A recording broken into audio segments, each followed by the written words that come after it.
चले स्टूडेंट आ गया, उसने पढ़ लिया, उसका दिमाग भी लग रहा है और समहाउ वो मेंटेन कर रहा है सब कुछ अपने साथ।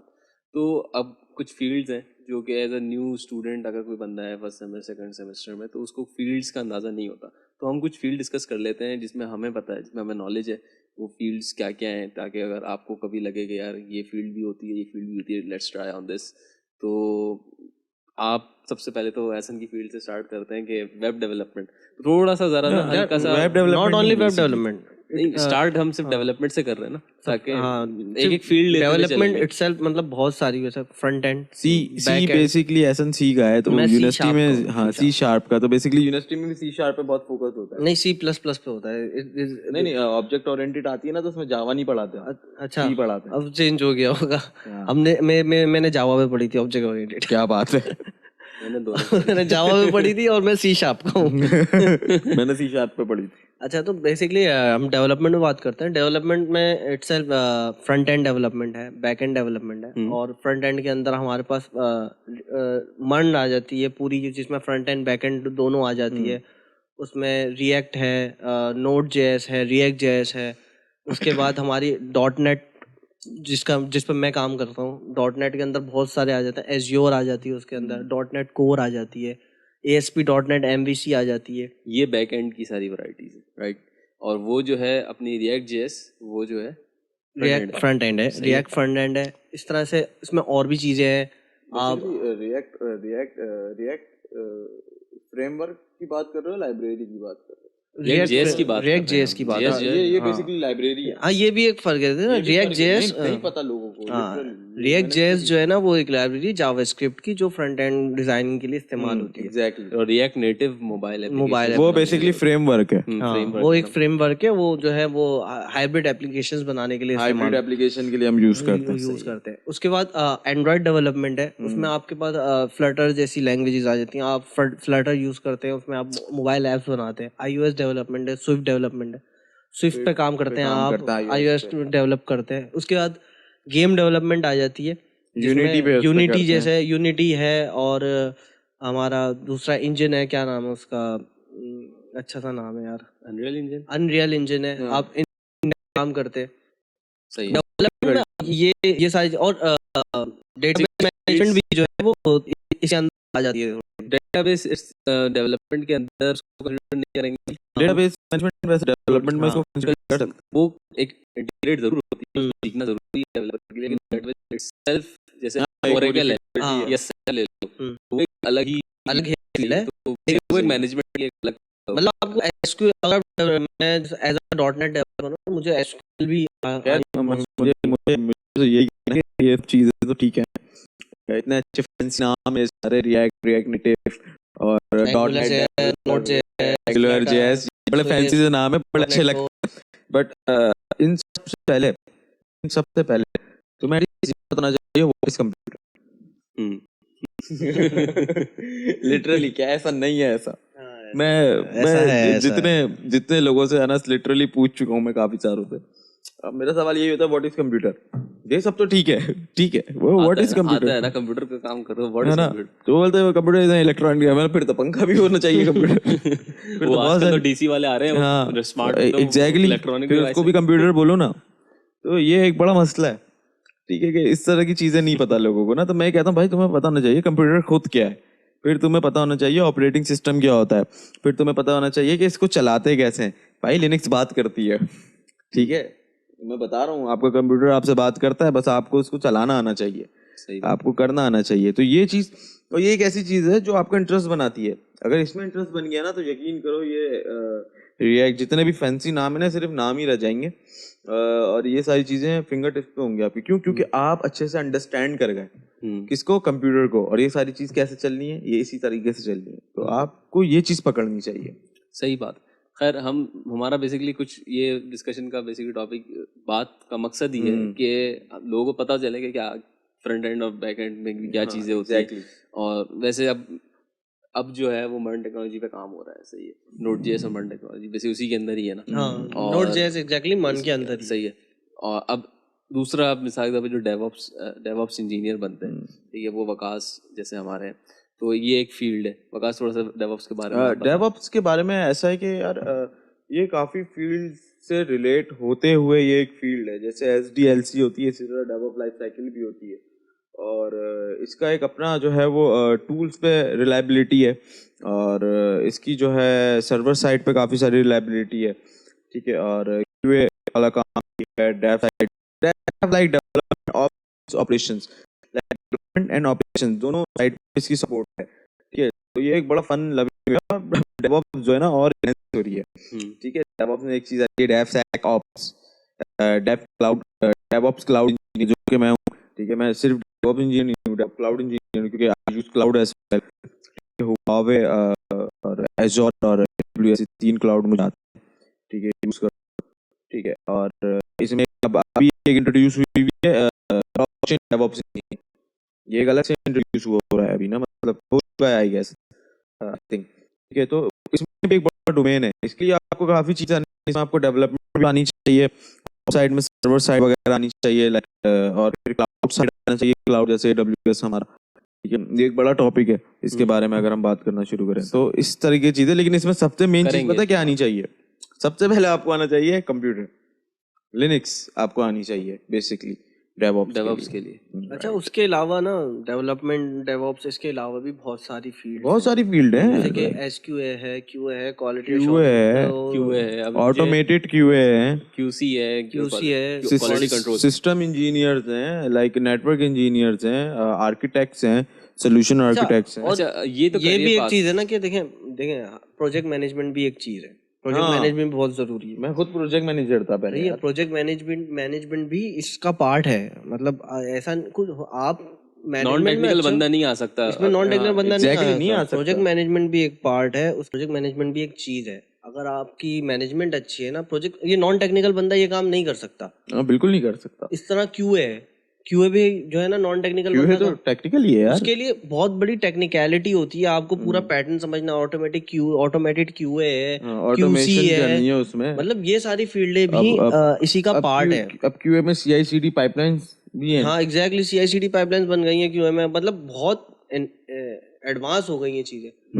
तो चलो इन हम चीजों को भी कंसीडर करना चाहिए। हम स्टूडेंट्स के लिए तो ये चीजें मेरे ख्याल से नहीं बोलनी थोड़ी चाहिए। ज्यादा हो जाएंगी, लेकिन ज्यादा हो गई हैं। लेकिन अगर हम बेस चीजें उठाएं तो डेवलपमेंट के अंदर फ्रंट एंड बैक एंड आता है। अब वो कॉन्सेप्ट भी मर्न ने काफी मर्ज कर दिया है। उसके बाद फिर मर्न में बेसिकली आप ऐसे समझो ना, व्हाट इज मर्न? मर्न मींस मंगोस आ गया, मंगोस DB लाइक डेटाबेस आ गया, like it's a back and thing, ठीक है।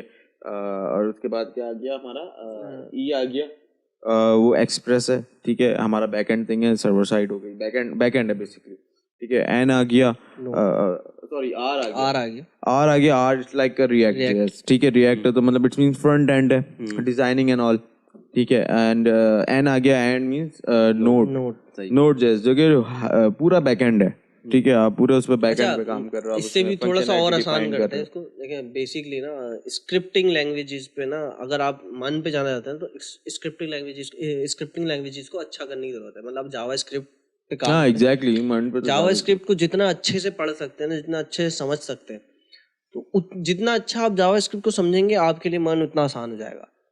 और जहां तक बात है मंगोज की, SQL की, मतलब इनकी लॉजिक्स बिल्कुल सेम होती हैं। आप किसी भी उस पे काम करते हो, लॉजिक बिल्कुल सेम, आपको आपका ना लॉजिक क्लियर होना चाहिए। वैसे ये है, आपको जो है ना, मतलब बीइंग अ डेवलपर, मुझे ऐसा लगता है कि अगर आपको इस साइट पे आना है तो मुझे ऐसा लगता है कि आप जावा अपनी पक्की कर लो, जावा स्क्रिप्ट आप अपनी पक्की कर लो, उसके बाद आप कभी, ये हर जगह यूज सर देखें, अभी आपने तबाही मचा दी, जावा स्क्रिप्ट बोला करें, javascript, java and javascript are two I know ऐसा डिफरेंट।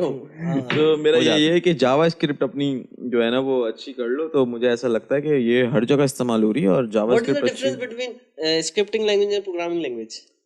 आई गेस प्रोग्रामिंग लैंग्वेजेस की एग्जीक्यूटेबल बनती है, राइट? और उसकी स्क्रिप्टिंग लैंग्वेज की ये नहीं बनती, वो रन टाइम पे है, वो रन टाइम पे है, वो एग्जीक्यूटेबल नहीं बनती। एग्जैक्टली। मतलब डिजाइनर नो थिंग ना, हमारे डिजाइनर को पता है ऐसा नहीं है क्या टेस्ट ले रहे हो। अच्छा, एक फील्ड और है डिजाइनर से बात निकली तो भाई मैं डिजाइन का बंदा हूँ, मैं यूएक्स और यूआई को देखता हूँ और यूजर एक्सपीरियंस पे मेरा ज्यादा फोकस होता है। तो एक ये बहुत बड़ी फील्ड है ये, इट्स नॉट इस बंदे को पिंक और बेबी पिंक का फर्क पता है। ये बंदा छत पे आके सूरज की तस्वीरें लेता है, हमने खुद देखा है। I like nature dude. तो खैर ये एक फील्ड है यूआई। अब इसके अंदर डिजाइन के अंदर मल्टीपल फील्ड्स आती हैं। इसके अंदर आप भले आप डेवलपमेंट साइड पे भी चले जाते हैं तो फ्रंट एंड है, फ्रंट एंड के साथ साथ आपके पास अगर आप नॉट टेक्निकल है, आपको कोड का शौक नहीं है, तो user experience, user interface design, user design होगी और इसके साथ ग्राफिक डिजाइनिंग है, इसके साथ और भी बहुत सारी चीजें। लेकिन अगर कुछ लोग होते हैं जो सॉफ्टवेयर इंजीनियरिंग में आ जाते हैं या सीएस में आ जाते हैं, उनका शौक आर्टिस्टिक होता है तो वो इस तरफ आ जाते हैं, वो वीडियो एडिटिंग की तरफ आ जाते हैं, वो फिर होल डिफरेंट फील्ड है, पूरी प्रोडक्शन बेस है। तो ये छोटी छोटी चीजें जो इंसान को पता होनी चाहिए, खुद भी रिसर्च करनी चाहिए कि यूएक्स क्या होता है, लीन यूएक्स क्या होता है और यूएक्स के अंदर कितनी फील्ड्स आती हैं। अच्छा, कोडिंग से बोलना, आपने कोडिंग अगर किसी को नहीं करनी तो अच्छा है, ये कोडिंग में तो वो यहाँ आ जाए। और भी फील्ड्स हैं लाइक वो एसईओ जा सकता है, digital marketing, proper digital marketing वैसे सही है। और मुझे ऐसा लगता है कि अच्छा, मुझे पर्सनली जो फील होता है ना, मुझे ऐसा लगता है कि मीडिया साइंस के जो स्टूडेंट है ना, उनको डिजिटल मार्केटिंग में आना चाहिए। हाँ, मुझे भी ये लगता है कि they can be very good at it. वो बहुत अच्छे हो सकते हैं, लेकिन वो जाते नहीं है, पता नहीं क्यों, ऐसा क्यों है, क्योंकि उनको शो करना है ना।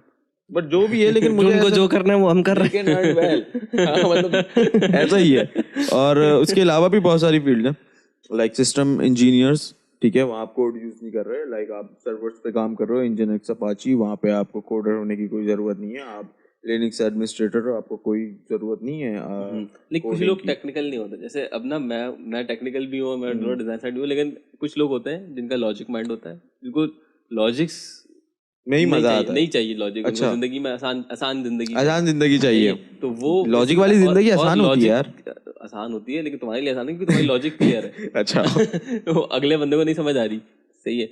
तो अब क्या करे भाई, अब वो आ गया इस फील्ड में, अब हो सकता है उसका इंटरेस्ट इस तरफ बन जाए ना कहीं पे आके, क्या पता वो एनएफटीज बनाना शुरू हो जाए, आर्टिस्ट बन जाए, कुछ हो जाए। तो बिल्कुल ऐसे ही है यार। आज इस चीज से ना, मतलब लाइक ऑफ टॉपिक एक बात मेरे ध्यान में, आज मैंने एक वीडियो देखी लिंक्डइन पे ना, उस बंदे ने एक वीडियो बनाई, एक बंदा रिकॉर्ड कर रहा है और मैंने देखी, तुमने शेयर की थी, मैंने देखी, वो देख रहा था मैं घर पे। वो थी उसकी एक्टर मॉर्गन नाम है, क्या नाम है, मॉर्गन फ्रीमैन की वीडियो थी। बेसिकली डीप फेक की टेक्नोलॉजी यूज की हुई थी। दूसरा बंदा बात कर रहा है, उसके एक्सप्रेशंस मॉर्गन फ्रीमैन के फेस पे थे और वो पूरा नॉर्मली एज ए ह्यूमन बात कर रहा है, और वो वॉइस ओवर में भी वो बता रहा है I am not a human, मैं आप कितनी रियलिटी आपकी नजर में है, क्या आप उसको फील कर सकते हो, क्या महसूस कर सकते हो, क्या आप उसको छू सकते हो? तो हैरान हो गया यार। और मैंने उसको न्यूरल नेटवर्क यूज एक बंदा, मैंने थोड़ा रिसर्च किया ये, मतलब अब इस पे आप कैसे इमरान खान ने डीप वीडियो बना दी और ये चीज लॉन्च कर दी, पागल हो गए यार, इमरान खान क्या बोला है आप? मैं इस चीज में इसमें पहुंच गया ना, तो एक बंदे के पास मुझे भी उस चीज तक दिमाग जा रहा था, लेकिन मैं कंफ्यूज था उस चीज को लेके ना।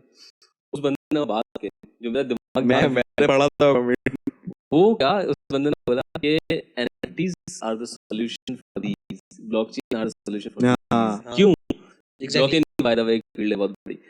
तो वो क्या है, आप उसमें क्या बताया उसने, NFTs है, NFTs की एक स्टार्ट पॉइंट होता है और एक एंड पॉइंट होता है जो लास्ट सेलर होता है, सही है। तो उससे आप चेन से चेन, कड़ी से कड़ी, वो ब्लॉक बन जाते हैं उनके, एक ब्लॉक बनते बनते बनते जहां से इनिशिएट हुई है वो वीडियो आप पता कर सकते हो कि कहाँ किस सेलर ने अपलोड किया। क्योंकि उस ब्लॉग में पता है क्या होता है, वो ऐसा कैसे हो रहा है, ये बड़ा मजे की चीज है। उस ब्लॉग के अंदर होता है एक हैश। अब जो पहला होता है ना, उसके पास होता है हैश और उसके पास प्रीवियस हैश होता नहीं है। बाकी जितने होते हैं ना, उन सबके पास हैश, एक नोड टाइप की बन रही होती है। हाँ, सही है। अच्छा, सिर्फ हैश नहीं होते, उनके पास प्रीवियस हैश होते हैं, उनका अपना हैश भी होता है, फिर वो अपडेट होता रहता है, सर्टिफिकेट बनता है, प्रीवियस हैश हो जाएगा। आई गेस सर्टिफिकेट का कुछ इस तरीके का सीन था, कुछ नंबर होता है, कंप्लीट नोड बनती है। SH256 एल्गोरिथम यूज होता है उसमें। तो अब बेसिकली देखो दुनिया कहाँ जा रही है, अब अब हम लोग बोल रहे थे ना, मुझे 1 साल पहले तक मुझसे लोग बोल रहे थे एनएफटी का कोई फ्यूचर नहीं है, एनएफटी क्या चीज़ है, एनएफटी कुछ नहीं होता, ये क्या आप बेच रहे हैं ये लोग डिजिटल में, ब्लॉकचेन में। यहाँ आ गए एनएफटीज कामयाब कुछ हो लोग तो एनएफटी को एनएफएल से रहे। कौन है ये? बहुत बहुत ज्यादा हो गया ये तो। खैर, अब देखो ना एनएफटी का कितना बड़ा रोल है। अब देखो इन फ्यूचर ये टेक्नोलॉजी क्यों आई, ताकि आप ऑथेंटिसिटी जो है वो आप ओरिजिनल चीज पता चल जाए कि कहाँ से अपलोड हुई है, किसने अपलोड किया। अभी वो सही है। रिसेंटली मैं देख रहा था, मैंने भी स्क्रॉलिंग कर रहा था फेसबुक पे, वो जीपीएस की वीपीएस आया, वो ऑसम टेक्नोलॉजी है यार। VPS virtual private server. नहीं क्या इट्स लाइक जीपीएस के आप, उन्होंने एक नई टेक्नोलॉजी मुतारिफ कराई है कि आप अभी रोड पे खड़े हैं और आपने अपना सेलफोन निकाला और एक वर्चुअल मैप उन्होंने क्रिएट कर दिया। ओके। और जिस भी बिल्डिंग के ऊपर आपका फोन होवर कर रहा है ना, तो वो बिल्डिंग खुद पॉपअप होती है। जैसे हमें पता चल रहा होता है ना, ये मिजान एवेन्यू है, ये वाला स्क्वायर है, तो वो उस मैप में शो हो रही है सारी चीजें। गुड। मतलब दीवार के ऊपर, तो दीवार के ऊपर उसके ऊपर एक वो चल रही है स्लाइड। मतलब हम फूड पांडा की तरह जो कल हुआर हुए थे। हाँ, मतलब अगर हम वो पढ़ सकते हैं। पता मतलब मैं वो देखा यार, कितना कैसे लोग इसके पीछे बैठे होते हैं। इसके ऊपर, इससे भी ऊपर एक लेयर ऊपर तो इलॉन मस्क ने कर दिया ना, स्टारलिंक। दुनिया में कहीं भाई हम कहीं और बहुत ज्यादा डीप में चले गए। खैर हम बहुत आगे चले गए कन्वर्सेशन में। तो खैर ये टॉपिक ही ऐसा है ना यार, मजेदार टॉपिक है। इस टॉपिक मजेदार है ना, और प्रॉब्लम ये है। और चीजें भी हम डिस्कस करेंगे इंशाल्लाह।